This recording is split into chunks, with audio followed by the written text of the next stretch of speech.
Καλησπέρα φίλοι και φίλες ακροατές. Το USDC, το Luna, που κατέρευσε. Άρα πρέπει να είμαστε προσεκτικοί με τα stable coins. Κάποια από αυτά δεν είναι τόσο stable.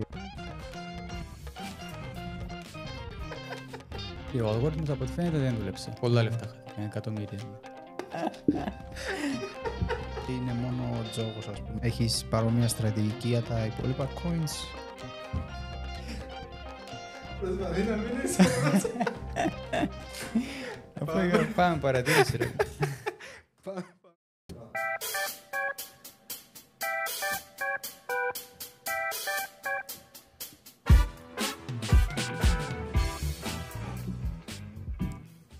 Καλησπέρα φίλες και φίλοι, βρισκόμαστε σήμερα στο Paphos Podcast Studio και ξεκινάμε το πρώτο μας podcast στη σειρά του Chaincast. Έχουμε τον πρώτο μας καλεσμένο για σήμερα, Κύπρο. Καλησπέρα, καλώς όρισες στο Paphos Podcast Studio. Καλησπέρα Γιώργο, καλώς σας βρήκα. Κύπρο, πες μας λίγα λόγια για σένα και πώς μπήκες στον χώρο των κρυπτονομισμάτων. Έχω αρχίσει να ασχολούμαι με τα κρυπτονομίσματα περίπου το 2019. Παρακολουθούσα λόγω ότι κάποιοι φίλοι μου ασχολούνταν, μου είχαν δείξει τι είναι. Έδειξα ενδιαφέρον, έτσι άρχισα να παρακολουθώ, να μαθαίνω περισσότερα για τα κρυπτονομίσματα. Έτσι, ξέρεις, και μετά από κάτι μήνες έχω επενδύσει. Το 2020 περίπου στις αρχές. Περίπου το Φεβρουάριο ήταν η πρώτη μου επένδυση. Και ποιο ήταν το πρώτο νόμισμα που πήρες και τι σε οδήγησε να πάρεις το συγκεκριμένο νόμισμα? Το πρώτο μου κρυπτονόμισμα ήταν το WRX, το WazirX. Είναι ένα ινδικό exchange.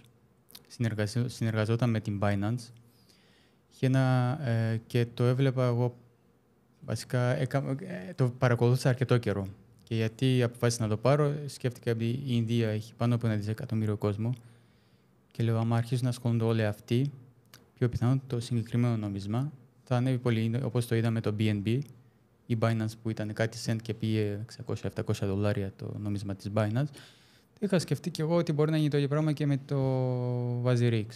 Και αυτό έκανα και την πρώτη μου επένδυση σε αυτό το νόμισμα. Είχα αγοράσει για περίπου $600. Και πώς πήγε η πρώτη σου επένδυση? Ήταν αρκετά καλά, εντάξει. Το συγκεκριμένο νόμισμα το είχα πάρει στα 6 cent. Είχε φτάσει την τιμή στα $6 και 66 cent πριν να πέσει. Είναι η μεγαλύτερη. Υπάρχει ακόμα αυτό το νόμισμα? Υπάρχει, ναι, στην Binance. Είναι στο πορφόλιο σου ή? Όχι πλέον. Όχι πλέον. Ήταν, τώρα δεν είναι. Μιας και ανέφερες την Binance που ξεκίνησε από πολύ χαμηλά και έφτασε σε πολύ μεγάλο επίπεδο, ποια θα έλεγες ότι ήταν η μεγαλύτερη έκπληξη που έχεις δει τόσο καιρό που ασχολείσαι με τα cryptocurrencies? Κοίταξε, τα crypto βλέπεις εκπλήσεις κάθε μέρα. Δηλαδή, τι να σου πω, υπάρχει η έκπληξη με το Luna που κατέρευσε, τα meme coins, τα Pepe που έκανε επί εκατομμύρια, πολλαπλασιάστηκαν επί εκατομμύρια, το Shiba, το Pepe, Dogecoin. Δηλαδή, έκπληξη βλέπουμε κάθε μέρα στα κρυπτονομίσματα. Είναι κάτι το πλέον, δεν είναι κάτι συνηθισμένο, δεν εκπλήσωμε πλέον να δω ένα κρυπτονομίσμα από μια μέρα στην άλλη μέρα να πάει επί 1 εκατομμύριο. Άρα περιμένεις, αυτά δεν είναι πλέον εκπλήξεις, τα περιμένεις να συμβούν στις αγορές των κρυπτονομισμάτων? Όχι, επειδή έχω δει τόσα πολλά, πλέον δεν εκπλήσωμε, να σου πω την αλήθεια. Μάλιστα, ενδιαφέρον. Στη συνέχεια ήθελα να σε ρωτήσω, όπως είπες για το WazirX, πριν να επενδύσουμε σε κάποιο coin, συνήθως πρέπει να κάνουμε την έρευνά μας. Θέλω να σε ρωτήσω πόσο σημαντικό είναι να κάνουμε τη δικιά μας έρευνα. Έχει δημιουργηθεί και ο όρος tokenomics, που είναι economics των tokens. Πες μας λίγο για αυτό το κομμάτι. Το tokenomics είναι ένα πολύ σημαντικό μέρος του ενός κρυπτονομισμάτος, γιατί έτσι σου δείχνει κιόλας πώς θα μοιραστούν το supply. Δηλαδή, για παράδειγμα, ένα project, μια ομάδα όταν φτιάχνει ένα κρυπτονομίσμα. Ναι. Υπάρχει ένα συγκεκριμένο supply. Θα είναι 1 billion supply, 10 billion, δεν ξέρουμε. Κάθε project έχει δικό του supply. Και πώς θα τα μοιράσει, δηλαδή θα υπάρχει πόσα θα πάνε για την ομάδα, πόσα θα πάνε για το marketing, πόσα θα πάνε για το liquidity, δηλαδή έτσι ώστε ο κόσμος μπορεί να αγοράζει, να πουλάει. Πόσα θα πάνε για τα pre-sales, θα είναι private τα pre-sales, public pre-sales. Τα pre-sales, αυτοί που συμμετέχουν στα pre-sales θα μπορούν να τα πουλήσουν αμέσως μόλις βγει το κρυπτονόμισμα. Όλα αυτά πρέπει να τα κοιτάξουμε πριν να επενδύσουμε σε ένα κρυπτονόμισμα. Και όταν ένα κρυπτονόμισμα έχει το tokenomics και είναι πολύ καλό το tokenomics, φυσικά σου δίνει ένα μεγάλο συν για να επενδύσεις. Κύπρο, τι πιστεύεις, ποιοι παράγοντες κάνουν ένα token επιτυχημένο?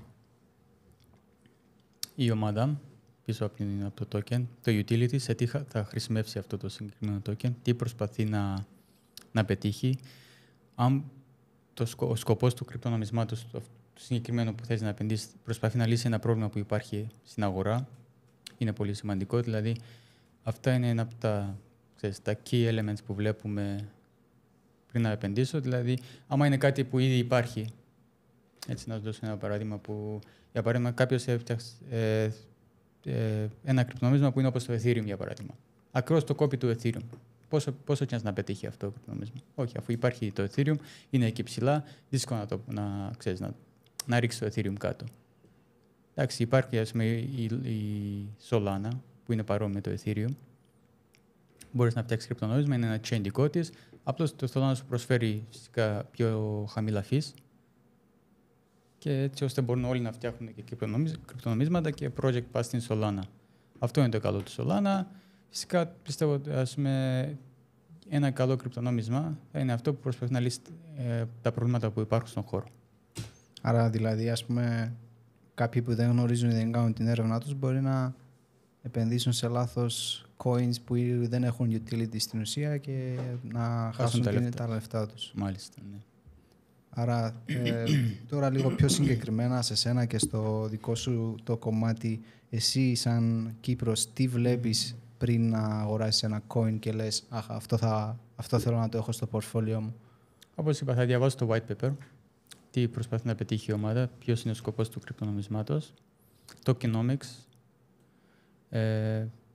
άμα θα υπάρχει pre-sales, όπως είπα, private ή public, ξέρω εγώ. Και το πιο σημαντικό που θα δω είναι τι προσπαθεί να πετύχει αυτό το κρυπτο. Δηλαδή, ποιος είναι ο σκοπός του, ναι, τι προσπαθεί να λύσει, τι πρόβλημα προσπαθεί να λύσει, και θα δω πόσο δυνατό είναι να το πετύχει αυτό.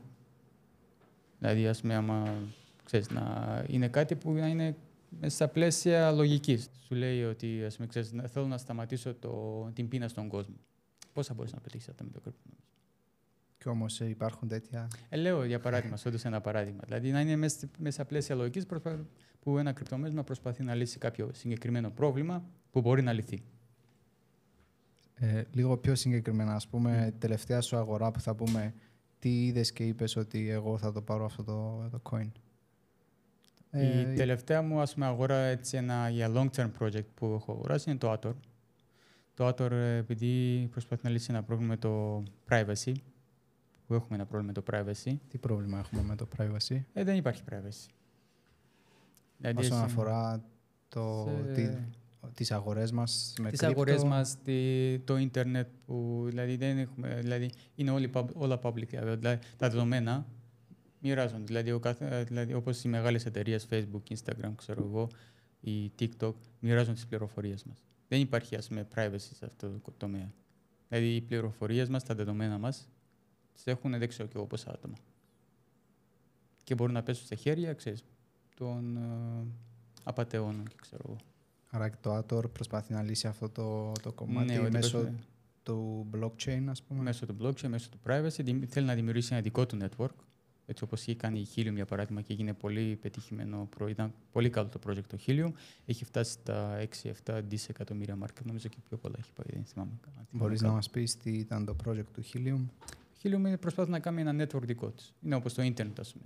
Δηλαδή, εσύ αγόραζες το router της Helium και έκανες mine Helium, ενώ προσφέροντας network. Δηλαδή, εσύ έκανες connect με άλλο network και έτσι δημιουργούσες ένα ιστότοπο από networks. Και μπορούσες να το κάνεις από το σπίτι σου? Από το σπίτι σου με πολύ λίγο κόστος, δηλαδή έκανες mining και κόσμο που έκανε mining, ας πούμε, έβγαζε μπορεί το μήνα 1 με 2, 3, 10 χιλιού και το κόστος του ρεύματος ήταν περίπου €1 το μήνα.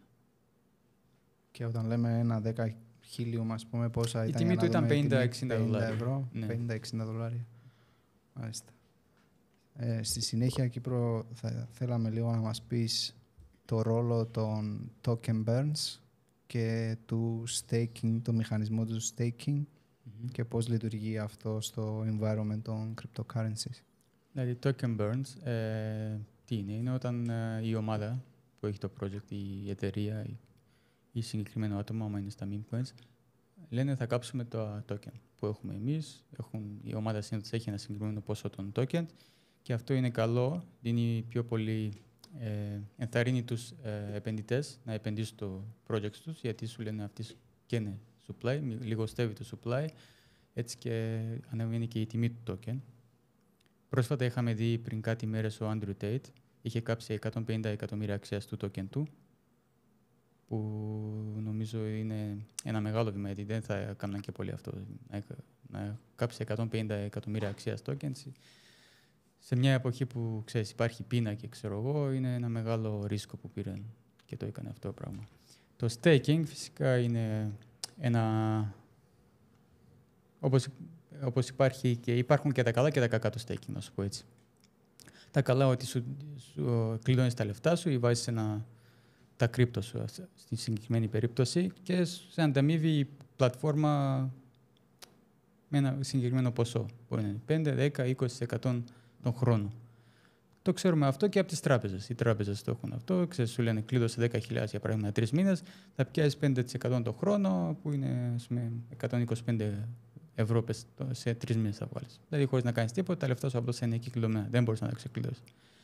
Το κακό του τι είναι? Δηλαδή, άμα κλειδώσεις τα λεφτά σου, τα κρύπτο στη συγκεκριμένη περίπτωση και χάσουν αξία, θα χάσεις. Άρα τα κλειδώνεις για ένα χρονικό διάστημα. Ναι, υπάρχει και το flexible. Το volatility του, ας πούμε, δεν είναι σίγουρα ασφαλής κλειδωμένα εκεί πέρα. Υπάρχει κίνδυνος, επειδή είναι συνδεδεμένα με την τιμή του συγκεκριμένου νομίσματος, κάνουν fluctuate. Και... Ναι, μπορεί να πέσει η τιμή του κρυπτονομίσματος, θα χάσεις εκεί τα λεφτά. Η πλατφόρμα που θα κλειδώσεις μπορεί να είναι απατεώνες και θα κλείσουν και θα εξαφανίσουν με τα λεφτά σου. Υπάρχουν διάφοροι κινδύνοι με το staking. Φυσικά θα προτιμήσεις να τα κλειδώσεις κάπου που να είναι flexible. Εγώ, ας πούμε, για παράδειγμα, η Binance, η Nexo, υπάρχουν καλές πλατφόρμες που σου δίνουν ένα 7 με 15% περίπου τον χρόνο σε stablecoin, σε USDT, USDC, ξέρω εγώ, που ξέρεις, κρατάνε μια συγκεκριμένη αξία. Ένα stablecoin, ένα USDT αξίζει πάντα $1.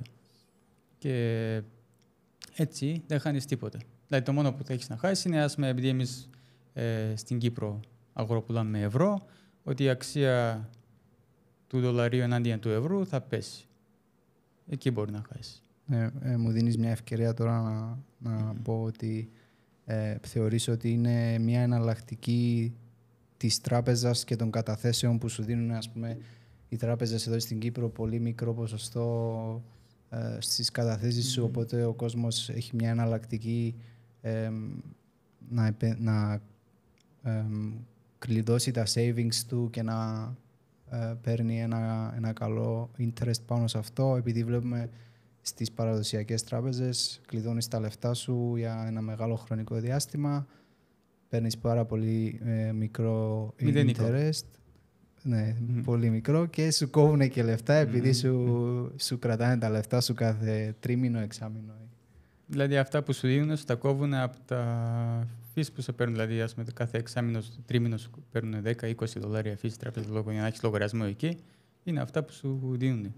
Δηλαδή, στη τελική δεν σου δίνουν τίποτα οι τράπεζες. Όμως πρέπει να προσέχουμε να ξέρουμε όπως είπες, σε ποια πλατφόρμα θα κάνουμε αυτά. Εσύ πώς βρίσκεις τις πλατφόρμες που θεωρείς ότι είναι safe, και αν μπορείς να μας πεις κάποιες πλατφόρμες οι οποίες τις χρησιμοποιείς και είναι... Φυσικά μπορώ να πω πλατφόρμες που χρησιμοποιώ εγώ. Φυσικά δεν είναι μια συμβουλή. Δεν λέω ότι πρέπει να βάλεις τα λεφτά σου εκεί, γιατί ποτέ δεν ξέρεις, όσο και μεγάλη να είναι η πλατφόρμα, πάντα υπάρχει κίνδυνος. Όπως και στις τράπεζες υπάρχει ο κίνδυνος που μπορεί να πατήσει μια τράπεζα. Τις πλατφόρμες που χρησιμοποιώ εγώ είναι η Binance, Coinbase, η Nexo, είναι η Crypto.com. Έβραμε αυτές τις πλατφόρμες, τις εμπιστεύομαι. Έχει χρόνια που τις χρησιμοποιώ και είναι ακόμα εδώ. Και τι σε έκανε να εμπιστευτείς αυτές τις πλατφόρμες, και φαντάζομαι έχεις βρει και πλατφόρμες οι οποίες δεν είναι και τόσο ασφαλείς και είπες ότι είδα αυτό το πράγμα στην πλατφόρμα και δεν είναι ασφαλές, οπότε δεν θα το χρησιμοποιήσω. Μπορείς να μας πεις, να ξέρει και ο κόσμος λίγο να προσέχει από τις απάτες? Ναι. Εντάξει, για παράδειγμα, τις μεγάλες πλατφόρμες όπως την Binance είναι παγκόσμια η μεγαλύτερη. Ο ιδρυτής CZ, που έχει μεγάλο μέλλον για τα κρύπτο, που επειδή τον έχω συναντήσει εδώ στην Κύπρο, έχει μιλήσει για ποιος είναι ο σκοπός και πώς βλέπει τα κρύπτο. Ο συγκεκριμένος έχει ρισκάρει όλα τα λεφτά του σε bitcoin, όπως μας είχε πει, είχε πουλήσει το σπίτι του και τα έβαλε όλα στο bitcoin. Σε μια φάση ήταν 70% μείον και τώρα είναι δισεκατομμυρίουχος. Και η Binance είναι από τις μεγαλύτερες πλατφόρμες στον κόσμο, που σου δίνει ένα μεγάλο συν αυτό, ότι σχεδόν όλοι κάνουν trade πάει στην Binance. Το volume της Binance είναι δισεκατομμύρια κάθε μέρα. Είναι ένα μεγάλο πλεονέκτημα. Σίγουρα θα θέλεις να πας κάπου που υπάρχει ένα τεράστιο volume, που υπάρχουν πάρα πολλοί, που ξέρεις, και υπάρχει και τα license. Η Binance έχει σε πολλές χώρες license. Αυτό είναι ακόμα καλό. Η Crypto.com στην Αμερική, πολύ μεγάλη εταιρεία. Έχει license και στην Κύπρο, η Crypto.com. Μετά έχουμε την Nexo, είναι backup. Αν ψάξεις, είναι τα λεφτά όσα είναι κλειδωμένα στην Nexo, είναι backup από εταιρείες που, δηλαδή σε περίπτωση που γίνει bankruptcy η Nexos, καλύφθηκε 600 με 700 εκατομμύρια από τα χαμένα λεφτά. Η Coinbase, που είναι στην Αμερική, πάλι backup από την BlackRock, είναι στην Exchange, είναι και listed στο New York Exchange. Δηλαδή, ναι, τις επικίνδυνες πλατφόρμες είναι αυτές οι πλατφόρμες που δεν έχουν καθόλου volume, καινούριες που μόλις φτιάχτηκαν, δεν τις ξέρει κανένας. Σου προσφέρουν, ξέρεις, απίθανα returns, άμα υπάρχει έτσι, και σου λέει ότι σε staking εμείς πρόσφεραμε 100, 200, 300% return. Απίστευτα, μην πιστεύουμε. Άρα μπορούμε με ένα Google search να δούμε αν η πλατφόρμα είναι legit ή πρέπει να κάνουμε λίγο πιο πολλή έρευνα? Κοίταξε, εγώ έχω ανοίξει λογαριασμό σχεδόν σε όλες τις πλατφόρμες που υπάρχουν. Δεν έχω πετύχει ακόμα. Έχω πετύχει στα πλατφόρμα, μπορώ να μην μου αφήνει να βγάλω τα λεφτά μου. Μου είχε τύχει αυτό. Μου ζητούσαν ένα 1000 χαρτόσημα documents να βγάλω φωτογραφίες, ότι εγώ είμαι αυτός. Το έχω κάνει και στην τελική με έβγαλα τα λεφτά μου. Δεν ήταν και τόσο μεγάλο exchange, αλλά ναι, υπάρχει αυτή η περίπτωση που μπορεί να σου κρατήσουν τα λεφτά σου εκεί, να μην μπορείς να τα βγάλεις και θα σου ζητάνε 1002 πράγματα για να μπορούν να τα αφήσουν να βγάλεις τα λεφτά σου. Άρα υπάρχει και μια ευκολία στο να ανοίξεις λογαριασμό, υπάρχουν και κάποιες που σε δυσκολεύουν σε αυτό το κομμάτι. Ναι. Πάμε πίσω λίγο στο staking. Μπορείς να μας πεις τη γνώμη σου και τι πιστεύεις, θα συνεχίσει το staking να είναι δημοφιλής, να δίνει ψηλά returns πίσω στους επενδυτές? Πιστεύω πως το staking θα είναι πάντα εκεί. Τώρα πόσα τα επιτόκια που θα δίνουν, πώς θα είναι, άμα θα ανεβαίνουν ή θα κατεβαίνουν, αυτό δεν το ξέρουμε. Αλλά για παράδειγμα είναι ένα καλό κομμάτι το crypto, τα staking, γιατί κάνοντας staking, όχι μόνο με παίρνεις return, προσφέρεις και στην πλατφόρμα. Για παράδειγμα, η Ethereum που ήταν proof of work, για να βγαίνει το supply του Ethereum, για να βγαίνουν καινούρια Ethereum, καινούρια tokens, έπρεπε να υπάρχουν miners. Και έτσι η Ethereum έφυγε από τους miners και έγινε αντί proof of work, proof of stake. Δηλαδή τώρα για να κυκλοφορεί το supply, πρέπει να υπάρχουν stakers. Δηλαδή όλοι αυτοί που κάνουν stake τα Ethereum τους ανταμείβονται από την πλατφόρμα και έτσι βγαίνει και η Ethereum βγάζει καινούρια supply, ανταμείβει τους stakers και αυτή τη στιγμή το supply του Ethereum είναι deflationary. Τι πάει να πει αυτό? Ότι λιγοστεύει επειδή πήγαν σε αυτή τη μέθοδο proof of stake αντί proof of work, που είναι πάρα πολύ καλό για γενικά το Ethereum. Δηλαδή αυτό δείχνει ότι που τη στιγμή το supply του πέφτει, ότι η τιμή του πιο πιθανόν αναμένεται να ανέβει πάνω. ειδικά τώρα που μπήκε και που έγινε approve και το ETF του Ethereum. Πες μας λίγο για τα ETFs, μιας και το ανέφερες. Έχουμε approvals για Bitcoin ETF και Ethereum. πρόσφατα για Ethereum ETF. Μάλιστα. Ναι. Μας δείχνει ότι τώρα τα μεγάλα institutions θα μπορούν να κάνουν trade και το Bitcoin και το Ethereum. Το ETF είναι Exchange Trading Fund, έτσι ώστε όπως η BlackRock θα μπορεί να παρέχει στους πελάτες την άνεση να αγοράζουν να πουλάνε Bitcoin. Το ίδιο θα γίνει και με το Ethereum τώρα. Θεωρείς ότι είναι πλεονέκτημα ή μειονέκτημα το γεγονός της δημιουργίας των ETFs? Μπορείς να δεις, υπάρχουν δύο όψεις σε αυτό. Το πλεονέκτημα είναι ότι μπαίνουν μεγάλοι παίχτες στο παιχνίδι, όπως η BlackRock για παράδειγμα αυτή τη στιγμή σε λίγους μήνες είναι οι μεγαλύτεροι Bitcoin holders. Δηλαδή 300-400 έξω πόσα Bitcoin αυτή τη στιγμή κρατάνε η BlackRock.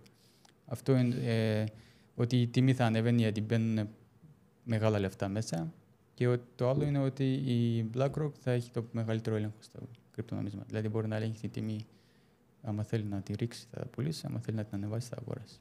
Μπορεί να κάνει manipulate δηλαδή το market. Ναι. Το market. Okay. Ενδιαφέρον και αυτό το κομμάτι. Εν τω μεταξύ, αν υπάρχουν ερωτήσεις οι οποίες θα θέλατε να απαντηθούν σε μεταγενέστερα podcast, μπορείτε να μας στείλετε στο Paphos Podcast Studio και ο Κύπρος θα απαντήσει. Ναι, ή στα comments στο YouTube εδώ. Κύπρο, ανέφερες και πριν τα stable coins. Εξήγα μας λίγο τι είναι τα stable coins και ποια είναι η βασική τους λειτουργία. Stable coin, είναι όπως λέει και η λέξη, είναι ένα coin που είναι πάντα stable, σταθερό. Όπως υπάρχουν συγκεκριμένα USDT, USDC, που κρατάνε μια αξία. Είναι ένα USDT αξίζει $1. Και δηλαδή είναι πάνω κάτω $1. Δηλαδή κάνεις trade με δολάρια. Απλώς είναι σε cryptos, στο blockchain, έτσι ώστε θα αφήνει να κάνεις trade τα crypto σου, να τα πουλήσεις σε USDT και αυτά τα USDT μετά να κάνεις cash out σε fiat, σε cash. Και τα συγκεκριμένα USDT, USDC είναι backed up από το δολάριο. Δηλαδή οι εταιρείες που παρέχουν USDT και USDC έχουν όσα υπάρχουν στην αγορά, δηλαδή για παράδειγμα 80-90 δισεκατομμύρια USDT, αυτοί έχουν backup τα ίδια λεφτά σε δολάρια στην τράπεζα τους. Και αυτό σου παρέχουν, ας πούμε, δεν θα υπάρχει περίπτωση που να μπορείτε να βγάλεις λεφτά και δεν θα έχουν αυτοί λεφτά στο λογαριασμό. Ναι. Υπάρχει και άλλα, όπως ήταν το USTC, το Luna, που κατέρευσε, αλλά αυτοί είχαν διαφορετικό τρόπο. Δεν ήταν backup από τίποτα, ήταν από το αλγόριθμο μόνο. Και ο αλγόριθμος, από ό,τι φαίνεται, δεν δούλεψε. Ήταν πάντα $1, δηλαδή πώς ήταν το USTC της Λούνας. Κάθε φορά που έπεφτε από $1 το USDC, το τέρα δολάρια θα το λέω, πουλούσαν, έκαναν burns, Luna tokens, για να πολλαπλασιάσουν, για να φέρουν πάλι στα ίσια τους το δολάριο του τέρα. Όταν έπεφτε το Luna, το ίδιο έκαναν, ας πούμε, ξέρεις. Ήταν ένας αλγόριθμος που δούλευε έτσι ώστε, ας πούμε, άμα λιγόστευε το supply του δολαρίου του τέρα, έκυγαν Luna, άμα λιγόστευε το Luna, έκυγαν USDT και έτσι κρατούσε το τέρα δολάριο μια συγκεκριμένη αξία, $1. Σε μια φάση όμως τι έγινε όταν έγινε κατέρευση των κρυπτο, των bitcoin το 2021-2022 που άρχισαν να πουλάνε όλοι τα. Το ίδιο άρχισε να πουλάει ο κόσμος το Luna, το USDC. Έτσι ο αλγόριθμος συνέχεια προσπαθεί να παράγει περισσότερα Luna για να φέρει την τιμή του στα ίσα, ενώ πάλι έπεφτε η τιμή, ο αλγόριθμος παράγει παραπάνω και έτσι κατέληξε να παράξει 3 εκατομμύρια Luna και δεν μπορούσε να κρατήσει την τιμή του USDC χαμηλά και έτσι είδαμε έγινε το crash και έπεσε στα μηδενικά. Τώρα υπάρχει το Luna. Υπάρχει, αλλά ναι, είναι πάλι στα μηδενικά. Έχει κόσμο δηλαδή που έχει market cap, είναι ζωντανό coin. Δεν το έχω ψάξει να σου πω. Πλέον, επειδή εντάξει, είδαμε τι έγινε, δεν αξίζει να ασχολείσαι με τέτοια νομίσματα. Που στην που κατέρευσε είναι πλέον νεκρό. Άρα πρέπει να είμαστε προσεκτικοί και με τα stable coins. Κάποια από αυτά δεν είναι τόσο stable όπως λέμε, όπως λέει το όνομά τους. Το Luna ήταν το τρίτο μεγαλύτερο stablecoin. Έχασε πολλοί κόσμος τα χρήματά του. Πολλά λεφτά χάθηκαν, εκατομμύρια. Ναι. Μη σου πω δισεκατομμύρια. Γι' αυτό να είσαστε προσεκτικοί, να κάνετε την έρευνά σας πριν τοποθετείτε τα savings σας, τα χρήματά σας που έχετε δουλέψει, να κάνετε την έρευνά σας, να είστε προσεκτικοί. Ένα κομμάτι, Κύπρο, που θα ήθελα να συζητήσουμε είναι τα meme coins. Μπορείς να μας πεις τι είναι τα meme coins και πώς διαφέρουν από τα υπόλοιπα νομίσματα? Ναι. Τα meme coins έχουν φτιαχτεί για αστείο φυσικά. Το πρώτο ήταν το Dogecoin. Έχει φτιαχτεί για να περιπέξει... Το φτιάξε ένα άτομο για να περιπέξει τα υπόλοιπα κρυπτονομίσματα, το Bitcoin, το Ethereum. Δεν έχει καμιά ουσία. Είναι ένας σκύλος, απλώς για την πλάκα. Αυτό ήταν ο σκοπός. Δεν έχουν σκοπό τα meme coins. Είναι απλώς κάτι αστεία memes, τα μιμίδια που ξέρουμε εμείς που βλέπουμε και ο κόσμος επενδύει επειδή είναι αστείο. Άμα είναι σκύλος, γάτες, συνήθως αυτά είναι τα πιο γνωστά. Το Dogecoin, ο ιδρυτής κιόλας, είναι πολύ φτωχός. Και αυτή τη στιγμή έχει ό,τι είχε, άσχετο που αξίζει 20-30 δισεκατομμύρια το market cap του Dogecoin, ο συγκεκριμένος δεν είχε τίποτα, δεν κράτησε τίποτα και ούτε μπορεί να πιάσει τίποτα από την παραγωγή. Πολύ νωρίς. Ναι, ό,τι είχε ένα μικρό ποσό τα είχε πουλήσει και κυκλοφορά και με ένα αυτοκίνητο αξίζει 2.000. Άρα δεν πίστευες το ίδιο το meme coin ότι... Το έχει φτιάξει απλά και το άφησε εκεί και δεν φανταζόταν. Δηλαδή, ας πούμε, πριν το 2021 το Dogecoin είχε πόσα μηδενικά και τώρα είναι στα 17-14 cent πόσα είναι σε δολάρια. Είχε φτάσει 85 cent γιατί κιόλας ο Elon Musk άρχισε να μιλάει πολύ για το Dogecoin, είναι ένας θαυμαστής του Dogecoin, θαυμάζει το αυτό coin, λέει ότι επειδή του αρέσουν οι σκύλοι και επειδή φτιάχτηκε ο σκοπό να περιπέξει τα κρυπτονομίσματα και αυτό ο σκοπό, ας πούμε, πιστεύει ότι ένα κρυπτονόμισμα, όπως είχε πει, που φτιάχτηκε έτσι για να περιπέξει το κρυπτονόμισμα, μπορεί να καταλήξει να είναι το κρυπτονόμισμα των ανθρώπων. Και υπάρχουν μετά πολλά άλλα, το WIF, το Pepe, το Shiba. Το Shiba έχει φτιάξει utility, έχει φτιάξει πλατφόρμα ολόκληρη πίσω του. Άρα έχει utility το Shiba τώρα? Το Shiba έχει utility πίσω του, ναι. Και πάλι, ας με ακούεις κάτι τιμές παραλόγες που λένε ότι το Shiba θα φτάσει στο $1 που είναι απίθανο, γιατί πρέπει να μπουν $3 εκατομμύρια μέσα στο Shiba για να γίνει αυτό το πράγμα. Είναι αδύνατο να γίνει αυτό το πράγμα. Παράλογο. Πρέπει να είμαστε προσεκτικοί, θεωρείς, με τα meme coins? Όταν επενδύουμε υπάρχουν κάποια πλεονεκτήματα ή είναι μόνο τζόγος, ας πούμε, είναι speculation, ότι είναι φήμη, είναι μια φήμη που μπορεί να περάσει γρήγορα? Εγώ πιστεύω ότι τα meme coins θα υπάρχουν, πάντα θα είναι θα υπάρχει αυτό το hype. Θα είναι διάσημα πάντα τα meme coins, δηλαδή ο κόσμος θα θέλει να επενδύσει έτσι όσο είναι ένας... έτσι όσο...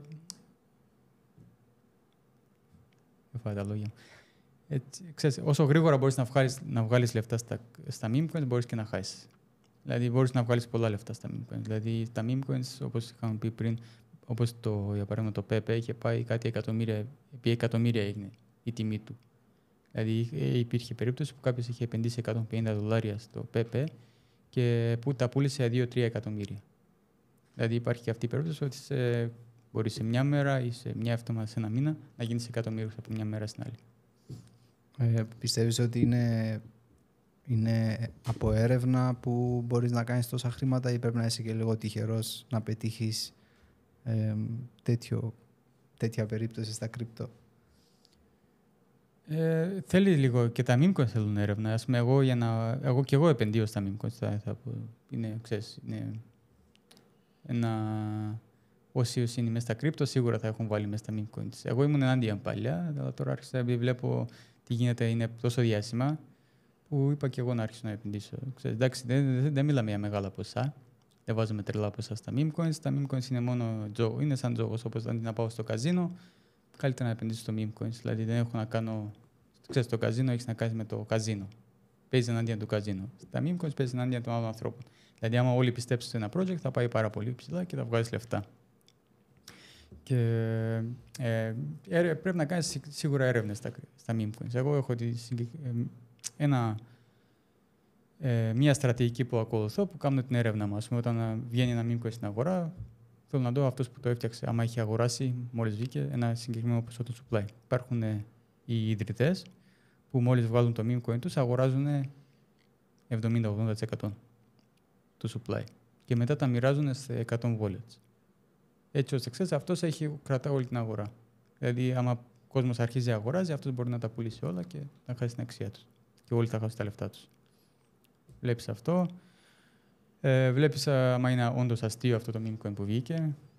Αν σου αρέσει αισθητικά, ναι, δηλαδή. Ναι, άμα μπορεί ο κόσμος, ας πούμε. Γιατί παραπάνω ο κόσμος επενδύει σε αυτό, επειδή υπάρχει, ξέρεις, το αστείο, υπάρχει ότι κάποιος διάσημος έχει επενδύσει, μπορεί ή περιπέζουν σε κάποιο συγκεκριμένο διάσημο. Ξέρεις, αυτά είναι τα meme πάνω κάτω. Ναι. Δηλαδή τα memes πώς είναι, τα πιο αστεία είναι τα πιο γνωστά και όλα τα memes. Σωστά. Και το ίδιο και μες στα crypto είναι.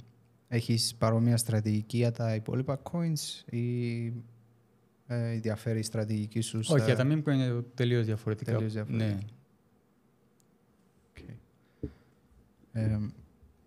Ένα άλλο κομμάτι πριν να συνεχίσουμε, θα ήθελα να ενημερώσω τους ακροατές μας ότι ο Κύπρος στο τέλος θα μας πει, θα μας συμβουλέψει ποια coins πιστεύει ότι πρέπει να έχετε στο portfolio σας. Γι' αυτό μείνετε συντονισμένοι μαζί μας εδώ στο Paphos Podcast Studio.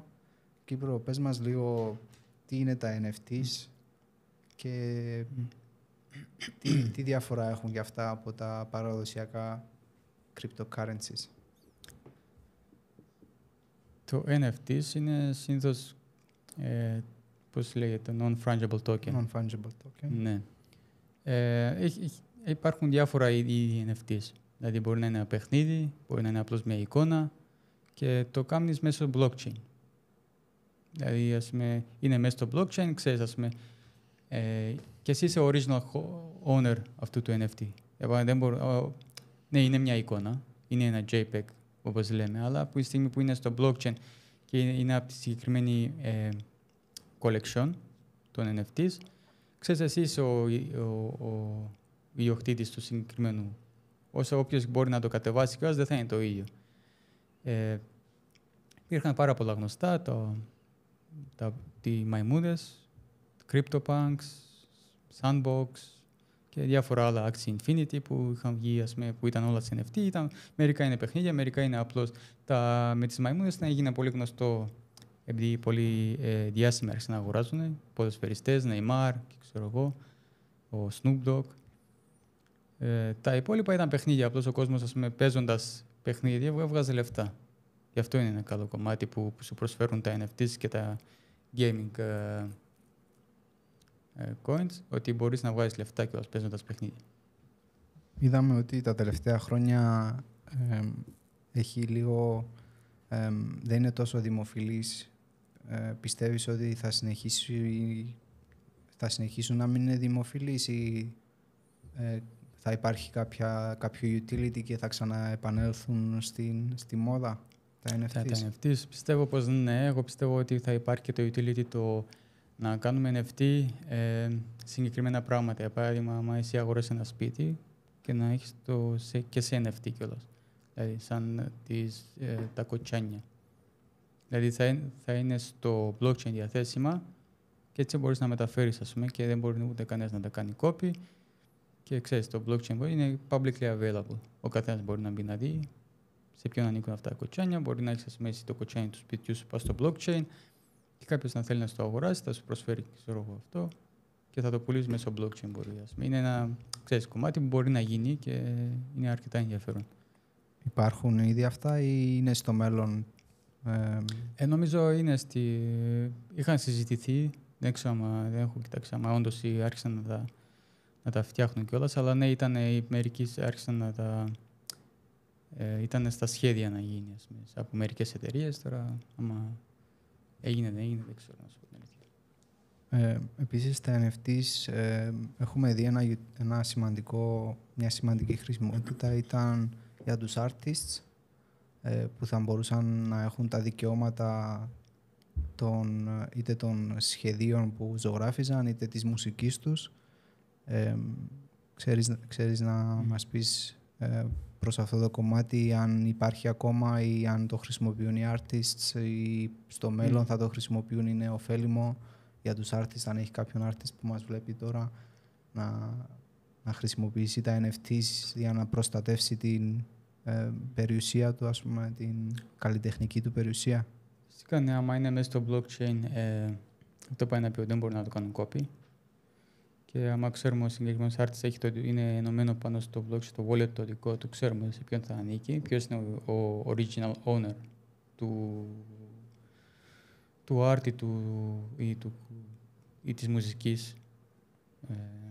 Και νομίζω υπάρχει και θα υπάρχει αυτό το πράγμα. Είναι ένα αρκετό, ναι, δίνει μια έτσι άνεση στους artists να πουλάνε και τα έργα τους στο blockchain και έτσι να έχουν τον έλεγχο. Ναι. Πιστεύεις ότι υπάρχουν κινδύνοι στα NFTs? Υπάρχει κίνδυνος να χαθεί μια επένδυση, να γίνει μια κλοπή ή είναι secure? Το cyber, ξέρεις, είναι ό,τι έχει να κάνει με το cyber attacks. Δηλαδή, άμα κάποιος έχει πρόσβαση στο wallet σου, μπορεί να σου πάρει όλα. Από NFTs μέχρι και κρυπτονομίσματα. Και εντάξει, μπορείς να κάνεις μια λάθος επένδυση σε NFT, γιατί οποιοδήποτε μπορεί να βγάλει NFT. Οποιοδήποτε μπορεί να βγάλει NFT και να το πουλάει στην αγορά. OpenSea, που είναι από τις μεγαλύτερες πλατφόρμες. Μπορείς να επενδύσεις σε ένα NFT και να χάσεις λεφτά. Υπήρχαν πολλά copies και των Maimudon, που ξέρεις, οι apes, που ο κόσμος έχει χάσει λεφτά, νόμιζε είναι το original, αγόρασε και...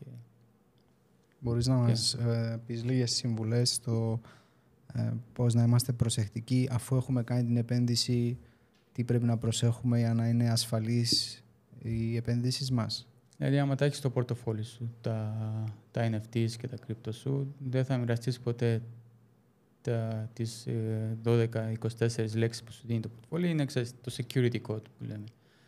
Δεν θα το μοιραστείς ποτέ με κανέναν αυτό. Θα το αποθηκεύσεις κάπου, καλύτερα να μην είναι καν μες στο διαδίκτυο. Να τα γράψεις σε ένα χαρτί, να τα βάλεις κάπου. Αν μπορείς να τα θυμηθείς στο κεφάλι σου να τα έχεις, φυσικά θα είναι πάλι καλό. Αυτά τα πιο σημαντικά. Θα επενδύσεις μόνο σε αυτά που είναι, θα τα δεις κιόλας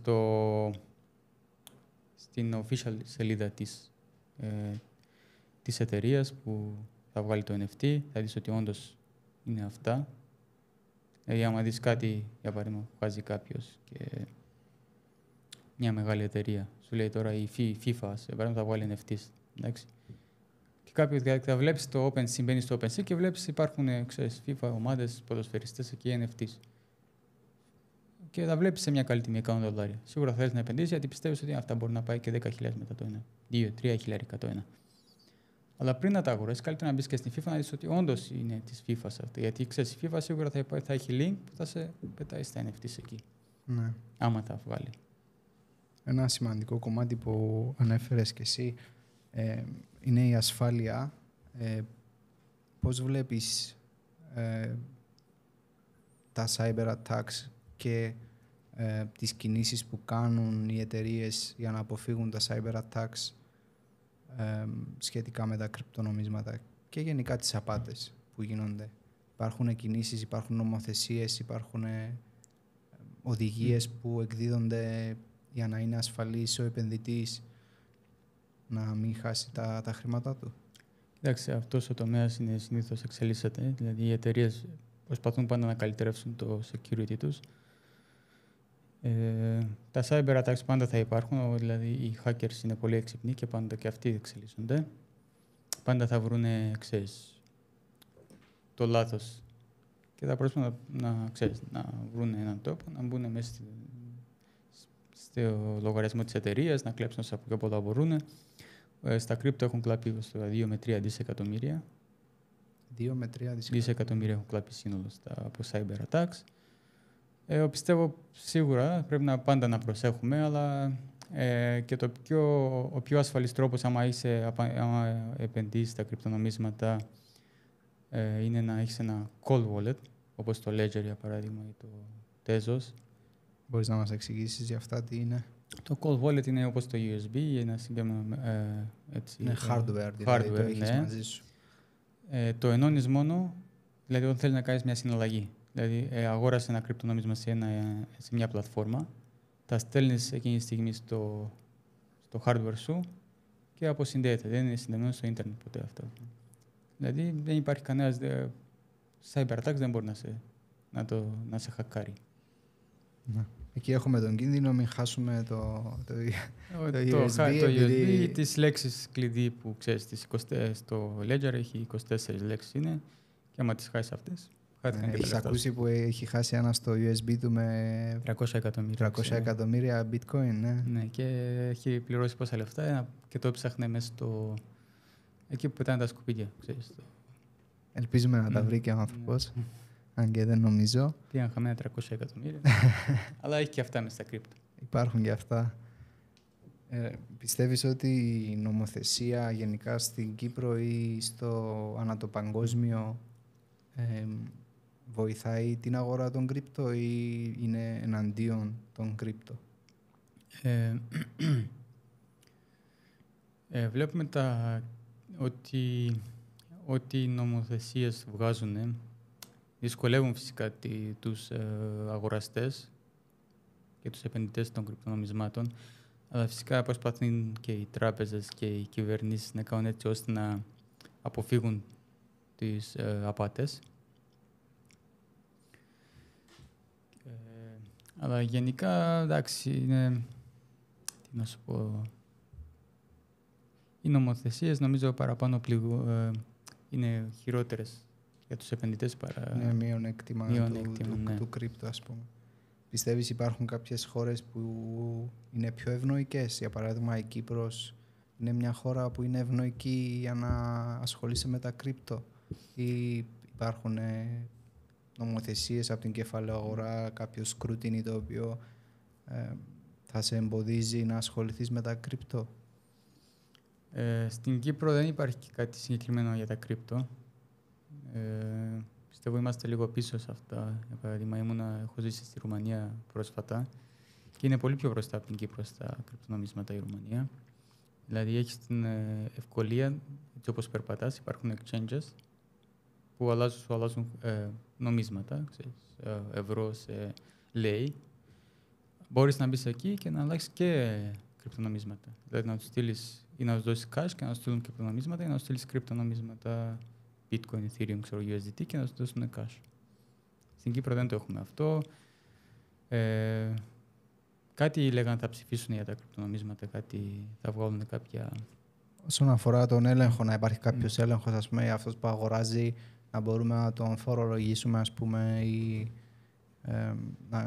να πληρώσει τους φόρους του, να ξέρει το κράτος όπως με τις υπόλοιπες επενδύσεις. Φυσικά θα ήταν καλό, αλλά από ό,τι ξέρω εγώ οι τράπεζες δεν δέχονται κάποιος που επενδύσει στα κρυπτονομίσματα. Δηλαδή πώς θα φορολογήσει κάποιον? Δηλαδή εγώ, άμα η τράπεζα μου λέει εγώ δεν δέχομαι άμα εσύ ασχολείσαι με κρυπτονομίσματα, δεν θέλω να βάλεις λεφτά από τα κρύπτο σου, τα κέρδη σου από τα κρύπτο σου στην τράπεζα. Εμείς δεν τα δεχόμαστε. Και πώς θα με φορολογήσει αυτή τη στιγμή που δεν μπορώ να τα φέρω εδώ πέρα? Δηλαδή πρέπει να αλλάξει ένας νόμος, να κάνουν έτσι ώστε... Εγώ πιστεύω, είχα μια ιδέα που δεν ξέρω αν θα ήταν καλό όταν ανοίξει ένα λογαριασμό στην τράπεζα, οι τράπεζες να μπουν στο blockchain και να σου παρέχουν, όπως υπάρχουν διάφορους λογαριασμούς, δάνεια, επενδυτικούς, ξέρω εγώ, credit cards, να σου παρέχουν και ένα λογαριασμό στα κρύπτο. Δηλαδή έτσι ώστε να μπορείς να κάνεις κατάθεση και κρυπτονομίσματα στην τράπεζα. Είμαστε πολύ πίσω. Νομίζω είμαστε πολύ πίσω αυτό. Στο εξωτερικό υπάρχουν. Αυτό συγκεκριμένο δεν το έχω δει πουθενά ακόμα. Μερικές τράπεζες στην Αμερική νομίζω έχουν την δυνατότητα να καταθέσει bitcoin. Μεγάλες τράπεζες στην Αμερική. Αλλά δεν το έχω δει πουθενά άλλο αυτό. Αλλά θα ήταν καλό νομίζω. Γιατί όταν πας σε μια τράπεζα να ανοίξει λογαριασμό ή έχεις ένα λογαριασμό, η τράπεζα να σου παρέχει και αυτή τη δυνατότητα να ανοίξει ένα λογαριασμό blockchain, δηλαδή κρυπτονομίσματα, και θα σου πει ότι και εμείς δεχόμαστε καταθέσεις Bitcoin, Ethereum, USDT, Solana, ας πούμε. Συγκεκριμένα, όχι 20.000 κρυπτονομίσματα που υπάρχουν στην αγορά. Συγκεκριμένα τα καλά, τα γνωστά. Και τότε θα δεχόσουν, ας πούμε, να φορολογηθείς κιόλας και να σου... Ναι, θα ήταν σωστό. Εντάξει, σίγουρα το να φορολογήσει είναι σωστό. Ας πούμε, εντάξει, άμα έβγαλες κάποια κέρδη στα κρυπτονομίσματα, όπως και στις μετοχές. Δηλαδή, πόσο είναι στην Κύπρο, 12%, 12,5% ή το κέρδος από τις μετοχές. Ξέρω, πάνω στα dividends είναι, αν είναι αμερικάνικα είναι 15%, κανονικά είναι 30%, αλλά σαν Κύπρος έχουμε συμφωνία να πληρώνουμε το μισό, ας πούμε, 15%. Ναι, αλλά και τα κέρδη σου πρέπει να τα κάνει disclose στη tax, το tax income σου όταν το κάνεις, όταν το συμπληρώνεις πρέπει να τα δηλώνεις τα κέρδη σου. Ναι, αυτό λέω, ότι εγώ έχω ακούσει ότι είναι το 12,5% τα κέρδη σου γενικά. Άμα αγοράσεις μια μετοχή, την πούλησες, πρέπει να πληρώσεις το 12,5%. Άμα σε κέρδος την πούλησες, φυσικά. Πρέπει να πληρώσεις το 12,5% το φόρο. Εντάξει, από ό,τι έχω διαβάσει, υπάρχει ένας YouTuber, TikToker, ξεχάσα το όνομα του, ένας Γερμανός στην Κύπρο, ένας γνωστός, ο Ρίκο, πώς το λένε. Ρικάρντο, κάτι έτσι. Είχε πει κάτι ότι είναι 0% στην Κύπρο. Αλλά δεν το έχω ψάξει, δεν έχω βρει κιόλας τίποτε ότι είναι 0%. Πολύ παράξενο μου φαίνεται. Ξέρω στο Ντουμπάι είναι 0%. Και αυτό και πάει πολλοί κόσμος εκεί που ασχολείται με τα κρύπτο, πάει στο Ντουμπάι, γιατί ό,τι καθαρίσει από τα κρύπτο, όλες οι αγορές σου, τα profit σου ή τα κέρδη σου που θες να καταθέσεις στο Ντουμπάι, έχεις 0% φόρο.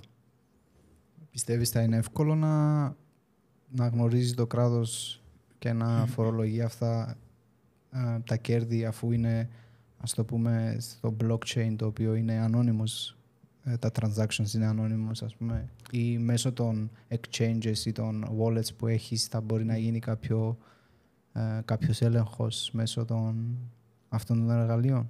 Ναι, παράδειγμα, άμα το κάνεις μέσω blockchain, παράδειγμα, άμα στέλνεις από ένα wallet, είναι αδύνατο να ξέρει κάποιος σε ποιον ανήκουν αυτά. Τώρα, άμα είναι το exchange, για παράδειγμα, η Crypto.com που είναι γραμμένη στην Κύπρο, η Revolut που είναι και παρέχει πληροφορίες, ας πούμε, οικονομικές πληροφορίες, ας πούμε, όπως κάθε forex εταιρεία ή κάθε επενδυτική εταιρεία που υπάρχει στην Κύπρο, σίγουρα παρέχει ένα statement για το κάθε πελάτη, τι βγάζει, τι έβγαλε, για να μην μπορεί να μην υπάρχουν φοροδιαφυγές. Και άμα η τράπεζα αρχίσουν και σε αφήνουν να κάνεις deposit, καταθέσεις με κρύπτο και να αγοροπουλάς κρύπτο μέσω τράπεζας, θα είναι ακόμα ένας τρόπος να ελέγχουμε αυτό το πράγμα, έτσι ώστε να ξέρει και το κράτος τι γίνεται με τα κρύπτο, ποιος αγοράζει, πουλάει, ποιο είναι το κέρδος του κάθε. Παρ' όλα αυτά ξέρουμε ότι η Κύπρος είχε ένα σημαντικό ρόλο στα κρύπτο, ακόμα και από τότε που έχουν δημιουργηθεί. Μπορείς να μας πεις λίγο το ρόλο της Κύπρου στα κρύπτο, ακόμα και από το 2013, πώς έχει συνεισφέρει, ας πούμε, η Κύπρος γενικά στο environment των cryptocurrencies? Το μόνο που είναι το Πανεπιστήμιο της Λευκωσίας, την University of Nicosia, που ήταν το πρώτο πανεπιστήμιο παγκόσμιο που άρχισε να δέχεται πληρώμες σε bitcoin, και υπάρχουν και πολλά δίδακτρα εκεί να μάθεις για blockchain και για τα κρυπτονομίσματα. Αλλά νομίζω γενικά σαν χώρα είναι λίγο πίσω. Υπάρχουν συγκεκριμένα. Και υπάρχουν και τώρα εταιρείες που αρχίζουν να δέχονται πληρωμές μέσα σε κρυπτονομίσματα που πουλάνε αυτοκίνητα, σπίτια, real estate. Αλλά νομίζω, ας πούμε, γενικά σαν κυβέρνηση είναι λίγο πίσω ή είμαστε λίγο πίσω. Είχα δει όταν μελετούσα και εγώ τα cryptocurrencies το 2015-2016, είχα δει ότι τον καιρό της κρίσης το 2013 στην Κύπρο, τα search που είχαν γίνει στο διαδίκτυο για τα κρυπτονομίσματα από την Κύπρο είχαν εκτιναχθεί τότε τον καιρό που οι τράπεζες είχαν προβλήματα και είχαμε την κρίση του 2013. Το κούραμα. Ναι. Είχα δει ένα στατιστικό ότι είχε εκτιναχθεί, ήταν το πιο πολύ σε όλη την Ευρώπη τα searches που είχαν γίνει για τα κρύπτο τότε. Είναι λογικό, είναι πολύ λογικό, γιατί άμα έχεις, που τη στιγμή που άμα έχεις τα κρύπτο στο πορτοφόλι σου, δεν μπορεί να σου τα κάνει κανείς τίποτε. Είδαμε πόσα λεφτά έχουν χαθεί λόγω του κουρέματος. Ο κόσμος έχασε λεφτά, η κυβέρνηση κουρέψε τους δύο, τους έχει δώσει νομίζω bonds ήταν που πήραν και που τώρα αξίζουν μηδενικά αυτά τα bonds. Πιστεύεις ότι κάθε κρίση οδηγεί τα κρύπτο, οδηγεί πιο πολύ δημοφιλία στα cryptocurrency? Ναι, κάθε οικονομική κρίση. Οικονομική. Ναι, η οικονομική κρίση δημιουργεί, γιατί είδαμε και πρόσφατα το 2023 που άρχισε με τις τράπεζες, που συγκεκριμένες τράπεζες έγιναν bankrupt στην Αμερική, και είδαμε πώς αντίδρασε το bitcoin, που έκαμε 70-80% άνοδο μέσα σε κάτι εβδομάδες και συνέχισε να ανεβαίνει πάνω, μετά ήρθε το ETF και έτσι είναι το σήμερα που είναι το bitcoin. Άρα θεωρείς μετακινείται κάποια εμπιστοσύνη από τις παραδοσιακές τράπεζες στα... Γιατί ο κόσμος βαρέθηκε, ναι, γιατί πιστεύει θα είναι πιο ασφαλές, γιατί έχει πλήρως έλεγχο τα λεφτά του, άμα είναι μέσα στα κρύπτο και στο πορτοφόλι του. Είδαμε ότι πολλές φορές ο κόσμος πήγε να βγάλει λεφτά και η τράπεζα δεν είχε να τους δώσει λεφτά, γιατί οι τράπεζες συνήθως υπάρχει το fractional banking system που κρατάνε ένα συγκεκριμένο ποσό των λεφτών που γίνεται κατάθεση. Δηλαδή, αν πας σε μια τράπεζα, η τράπεζα έχει μόνο μπορεί το 10% από όλα τα λεφτά που υπάρχουν στο... ηλεκτρονικά που έχει στα χαρτιά της. Όσον αφορά την τεχνολογία πίσω από τα cryptocurrencies, ξέρουμε ότι είναι το blockchain. Θεωρείς ότι υπάρχουν κάποια συναρπαστική αλλαγή στην τεχνολογία ή βασίζονται στο blockchain και δεν έχουμε κάτι καινούριο στο environment των crypto? Για εξηγά μου λίγο καλύτερα τι εννοείς. Υπάρχει κάποια εξέλιξη στην τεχνολογία, υπάρχουν κάποια καινούρια πράγματα που δεν έχουμε δει στο παρελθόν, τα οποία γίνονται utilized τώρα και κάποια νέα projects τα οποία δεν υπήρχε περίπτωση να σκεφτείς πριν 5 χρόνια ότι αυτό το πράγμα θα γινότανε. Π.χ. τα DeFi 2... τα Layer 1, Layer 2, ναι, πάντα εξελίσσεται νομίζω αυτό. Ή το real assets που... Ναι, real world assets, ναι, που ας πούμε θα υπάρχουν. Ναι, όπως αυτός ο τομέας πάντα εξελίσσεται και πιστεύω θα εξελίσσεται. Είμαστε πολύ νωρίς, πιστεύω, ακόμα σε αυτήν την τεχνολογία. Είναι μια τεχνολογία που εγώ προσωπικά τη βλέπω σαν τεχνολογία του μέλλοντος. Γιατί ζούμε σε ένα εικονικό κόσμο και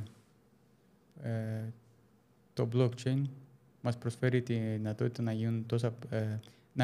βασικά μας δίνουν πολλές ευκολίες που δεν μας δίνουν οι άλλες τεχνολογικές εταιρείες. Για παράδειγμα, αν συγκρίνουμε την blockchain με την SWIFT, που κάνεις μεταφορά από SWIFT ή wire transfer, που είναι πολύ καθυστερημένη. Δηλαδή, για να φτάσουν τα λεφτά από μία τράπεζα σε άλλη χώρα τράπεζα, πρέπει να περάσουν από διάφορες τράπεζες, να γίνουν διάφορα exchange commissions και μπορεί να πάρει κάτι μέρες καμιά φορά. Ενώ με την blockchain τεχνολογία βλέπουμε γίνεται σε δευτερόλεπτα. Το real world asset, ναι, και αυτό είναι που ένα καινούριο μέρος του blockchain που εξελίσσεται και πιστεύω θα έχουμε και πάρα πολλά άλλα καινούριες άλλες τεχνολογίες στην blockchain που πιστεύω ακόμα δεν μπορούμε να φανταστούμε, ας πούμε. Είμαστε, πιστεύω, ακόμα νωρίς. Σχετικά με το μέλλον, πιστεύεις ότι υπάρχουν κάποια κριτήρια επιτυχίας ή αποτυχίας των κρύπτο? Δηλαδή, μπορεί να συμβεί κάτι που να αποτύχει το κρύπτο ή κάτι το οποίο θα πετύχει? Θεωρείς ότι ένα γεγονός που θα... Θέλω βασικά να μου πεις 2 γεγονότα. Το ένα που θα είναι το τέλος των κρύπτο και το άλλο που θα εκτινάξει τα κρύπτο στη δημοσιότητα. Είναι δημοφιλής, αλλά ένα γεγονός το οποίο πιστεύεις ότι μπορεί να είναι και ακραίο γεγονός, είτε επιτυχίας είτε αποτυχίας. Κοιτάξτε, το τέλος των κρύπτων θα έρθει άμα το ίντερνετ θα πάψει να λειτουργεί. Δηλαδή δεν θα υπάρχουν πλέον κρυπτονομίσματα, αλλά νομίζω θα είναι το τέλος του κόσμου. Ναι, το τελευταίο πράγμα που θα σκεφτούμε είναι τα κρυπτονομίσματα εκείνη την ώρα, γιατί αυτή τη στιγμή είμαστε τόσο εξαρτημένοι από το ίντερνετ που πιστεύω θα είναι τέλος, μπορείς να το πεις και τέλος του κόσμου, γιατί θα γίνει ένα χάος. Αλλά ναι, άμα σταματήσει το ίντερνετ να υπάρχει, δηλαδή μπορεί να υπάρχει, να είναι κάτι σαν ιός, δηλαδή να γίνει ένας ιός που θα χτυπήσει, γιατί το διαδίκτυο είναι, συνδεδεμένο μεταξύ τους παγκόσμια. Δηλαδή, άμα υπάρχει ένας ιός που θα πάρει από ένα διαδίκτυο στο άλλο και απλωθεί σε όλο τον κόσμο και ξαφνικά μπαμ και δεν υπάρχει. Άρα το τέλος των κρύπτο είναι το τέλος του κόσμου. Μπορεί να είναι και αυτό, ναι, μπορούμε να το πούμε και έτσι. Σχετικά με επιτυχία. Η επιτυχία είναι νομίζω να το εμπεδώσουν όλος ο κόσμος. Δηλαδή να γίνει καθημερινό όπως είναι τα μετρητά, το cash που χρησιμοποιούμε. Και πιστεύω άμα το κρύπτο γίνει, η blockchain, η τεχνολογία γενικά γίνει, δηλαδή να χρησιμοποιούν στα σχολεία, στα νοσοκομεία, κυβερνήσεις, τράπεζες, ναι, όλες, άμα αρχίζει και μπει στη ζωή μας κυριολεκτικά, παντού να το έχουμε, νομίζω θα ανέβουν τα κρύπτο. Να αναφέρουμε εδώ ότι το blockchain δεν είναι μόνο για τα κρύπτο, είναι μια τεχνολογία που, όπως είπε ο Κύπρος, μπορεί να χρησιμοποιηθεί και στα νοσοκομεία, στις τράπεζες, στους κυβερνητικούς οργανισμούς, σε διάφορες ιδιωτικές εταιρείες που έχουν να κάνουν με την παραγωγή αυτοκινήτων ή οτιδήποτε. Κύπρο, πώς βλέπεις την σχέση των κρύπτο με τις τράπεζες? Θεωρείς ότι στην Κύπρο, ξέρουμε, μας είπες ότι δεν είναι τόσο κοντά μεταξύ τους. Στο εξωτερικό, στην Αμερική, ας πούμε... Έχει τράπεζες που είναι φιλικές με κρύπτο, δέχονται κρυπτοπληρωμές. Στο Ντουμπάι, ξέρουμε, είναι όλες οι τράπεζες κρυπτοφιλικές. Στη Ρουμανία το ίδιο πράγμα. Πολλές τράπεζες είναι OK άμα επενδύσεις στα κρύπτο. Άμα πληρώνεις το φόρο που είναι 9% στη Ρουμανία, μπορείς να κάνεις κατάθεση χωρίς να σου πει κανείς τίποτα. Το μόνο που έχω να πω για τις τράπεζες είναι ότι αργά ή γρήγορα θα μπουν στο παιχνίδι. Δηλαδή δεν μπορούν να είναι. Γιατί χάνουν λεφτά. Χάνουν λεφτά και πελάτες. Υπάρχουν ήδη τράπεζες, εκτός από το να δέχονται συναλλαγές με κρύπτο, υπάρχουν που χρησιμοποιούν την τεχνολογία του blockchain στις εργασίες τους. Από ό,τι ξέρω, υπάρχουν κάποιες τράπεζες που έχουν ανακοινώσει ότι εμείς ξεκινήσαμε να χρησιμοποιούμε το blockchain στην Αμερική. Ναι. Στην Αμερική πιο πιθανό, ναι. Γιατί από εκεί όλα ξεκινάνε και μετά από κάτι χρόνια και αποφασίζουν και άλλες χώρες. Μερικές πιο νωρίς. Ο Κύπρος μπορεί να είναι μετά από 30 χρόνια να αποφασίσει. Θα αρχίσουμε και εμείς να κάνουμε. Σχετικά, ήθελα ένα σχόλιο σχετικά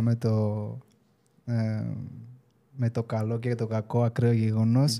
Από ό,τι καταλάβαμε, η επιτυχία είναι πιο κοντά στο τέλος του κόσμου, άρα πιστεύω, ναι, η επιτυχία είναι πολύ πιο κοντά. Ναι, γιατί, ξέρεις, όπως είπαμε, άμα πάψει να υπάρχει το ίντερνετ, το τελευταίο πράγμα που θα μας νοιάζει είναι τα κρυπτονομίσματα. Γιατί θα είναι το χάος. Ναι. Φτάνουμε σιγά σιγά στο τέλος.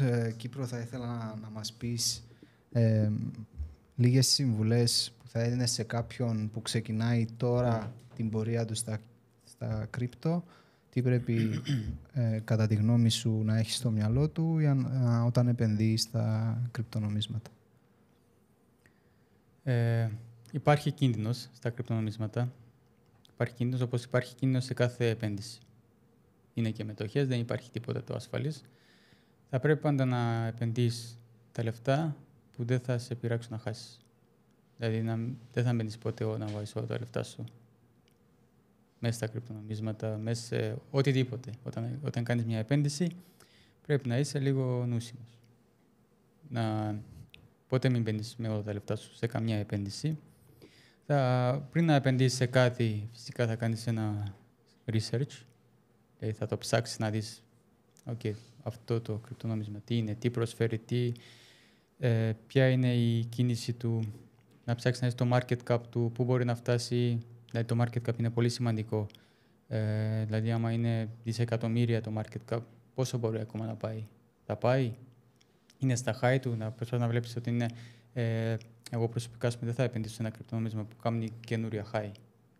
Δηλαδή βλέπω ότι κάνει καινούρια high, να ξέρεις ότι πού ήταν η χαμηλότερη τιμή του. Είναι επί 100 από τα... Έχει κόσμο που το αγόρασε εδώ κάτω. μπορεί να αρχίσει να πουλάνε αυτός ο κόσμος. Θα ρίξουν την τιμή κάτω. Δηλαδή θέλει ένα καλό ψάξιμο στα κρυπτονομίσματα. Όχι μόνο στα κρυπτονομίσματα. Ό,τι επένδυση και να κάνεις, όπου και να βάλεις τα λεφτά σου, είναι καλό να ψάξεις, οπότε μην βάλεις όλα τα λεφτά σου μέσα. Υπάρχει ένα saying στις μετοχές που λένε «Don't put your eggs, all your eggs in one basket». Ναι. Ισχύει το ίδιο για τα κρύπτο? Φυσικά, ναι. Δηλαδή δεν θα επενδύσεις μόνο σε ένα συγκεκριμένο. Εντάξει, είναι καλό να αγοράσεις διάφορα. Δηλαδή, ας πούμε, να έχεις το πορτφόλιο σου Bitcoin, Ethereum, Solana και διάφορα άλλα. Φυσικά αυτά που θες, αυτά είναι τα μεγαλύτερα, το BNB. Εντάξει, και τα stable coins, είναι να έχεις και λίγα stable coin stakes, σε flexible, να πιάνεις λίγο return πίσω, δηλαδή όταν δεις μια ευκαιρία έτσι ώστε μπορείς να τα βγάλεις και να επενδύσεις σε αυτήν την ευκαιρία. Μάλιστα. Κύπρο, ήρθε η στιγμή να μας ανακοινώσεις κάποια coins τα οποία συμβουλεύεις τον κόσμο να τα έχει στο πορφόλιο του. Θέλω να μου τα σπάσεις σε βράχη πρόθεσμα και μακροχρόνια. Μπορείς να μας πεις όσα θέλεις εσύ, τα οποία είτε έχεις εσύ είτε δεν έχεις, τα οποία πιστεύεις ότι κάποιος πρέπει να τα έχει στο πορφόλιο του. Εντάξει, αυτά που έχω εγώ σίγουρα θα τα πω. Είναι... Disclaimer, λέει ο παραγωγός μας. Ναι, ότι κοίταξε, δεν είναι οικονομική Not a financial advice. Not a financial advice, δεν είναι οικονομική συμβουλή. Ο καθένας πρέπει να ψάξει φυσικά πριν να κάνει οποιαδήποτε επένδυση. Μην ακούτε ποτέ κανέναν στο ίντερνετ. Μην μας ακούτε ούτε εμάς. Θα παίρνετε μια συμβουλή, θα είναι μια συμβουλή, ένα βοήθημα για το research που θα κάνετε. Οποιονδήποτε στο Twitter, YouTube, όπου Instagram, ξέρω εγώ, όπου δείτε κάποιον να σου λέει αυτό το coin θα πάει τόσα. Δεν ξέρει κανείς ποτέ. Είναι αδύνατο να γνωρίζει κάποιος τι θα βγει. Εκτός κι άμα είναι ο ίδιος ο ιδρυτής του coin και μόνος θα την ανεβάσει την τιμή του εκεί. Γι' αυτό πρέπει να υπάρχει ένα καλό research. Όλοι μας πρέπει να κάνουμε research πριν να επενδύσουμε κάπου. Εγώ αυτά που έχω επενδύσει είναι το Bitcoin, το Ethereum, Solana, XRP, Dogecoin, Polkadot, Chainlink, Crow, IXS. Τα περισσότερα δεν μπορώ να μην θυμάμαι. Πρέπει να κάτσω να ψάξω να κοιτάξω το πορτοφόλιο. Θέλω να μου πεις short term και long term, 3 coins που θα έπαιρνες short term και 3 coins για long term, τα οποία θα τα κρατήσεις, δεν πάει να χαλάσει ο κόσμος, ας πούμε. Long term είναι το Bitcoin, Ethereum. Τα στάνταρ, τα Bitcoin, Ethereum, Solana. Bitcoin, Ethereum, Solana. Θα τα κρατούσα σίγουρα για long term αυτά. Short term, κοίταξε, είναι και το Ator που μου αρέσει, είναι καινούριο project, είναι ρυψοκίνδυνο. Να το βάλουμε 4 στο... Είναι ρυψοκίνδυνο, αλλά αυτό το βλέπω ότι μπορεί να ανέβει καλά. Δεν ξέρω πώς θα κρατηθεί. Εγώ πιστεύω ότι θα υπάρχει μια καλή άνοδος στο Ator. Δεν ξέρω αν θα το αξίζει να το βάλεις στο long term. Θα το έχω κάπου στη μέση. Κάπου στη μέση. Θα έλεγα το XRP για short term, ας πούμε, μόλις τελειώσει τα δικαστήρια και άμα νικήσουν, θα είναι μια ευκαιρία να βγάλεις γρήγορα λεφτά. Γιατί τώρα είναι στα 40 κάτι σέντο αξία σε δολάρια. Και όπου να είσαι αυτό το χρόνο θα έχουμε τέλος στα δικαστήρια. Και μόλις τελειώσουν και άμα όντως τα αποτελέσματα είναι καλά για την Ripple, εγώ πιστεύω ότι θα δούμε all time high στα XRP και είναι ένα καλό short-term επένδυση. Πάλι, η Ripple βλέπουμε έχει πέσει, έχει ανέβει, έχει πέσει, ανέβει. Είναι πολύ σταθερή, γι' αυτό και ξέρεις, μπορεί και να μην δούμε και τίποτα. Πάλι πάντα θα υπάρχει, πρέπει να κάνει ο καθένας το research του. Θα πιστεύω short-term μπορεί. Dogecoin, τα meme coins φυσικά είναι εκεί για short-term οι καλύτερες επενδύσεις. Για short-term δηλαδή είναι ένα gambling που κάνουμε στα meme coins, γιατί πάνε επί δεν ξέρω και εγώ πόσα μπορεί να σου κάνουν τα λεφτά σου. Φυσικά δεν θα βάλεις ποτέ τα λεφτά, θα βάλεις ένα πολύ μικρό ποσό, δεν μπαίνεις ποτέ all in. Όπως είπαμε ξανά και το ξαναλέμε, δεν μπαίνουμε ποτέ all in σε καμιά επένδυση. Κύπρο, σε ευχαριστώ πάρα πολύ που ήρθες και εγκαινίασες το Chaincast μας. Σε περιμένουμε να κάνεις εσύ το δικό σου podcast με τον δικό σου καλεσμένο και σε ευχαριστώ πάρα πολύ. Εγώ ευχαριστώ πολύ.